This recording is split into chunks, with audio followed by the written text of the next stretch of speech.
علمت شوفسبور من مصادر موثوقة أن لاعب المنتخب المغربي لكرة القدم متشبثون بصيام يوم غد السبت رغم التزامهم بمباراتهم الرسمية أمام المنتخب الكاميروني برسم تصفيات كأس إفريقيا 2019.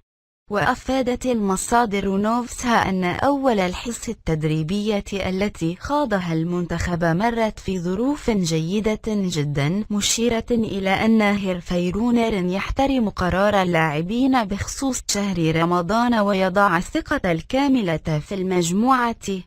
تجدر الإشارة إلى أن المباراة ستجرى بملعب أحمد أهيدجو بالعاصمة ياوندي على الساعة 2 زوالا. لا تنسى الاشتراك لكي يصلك كل جديد.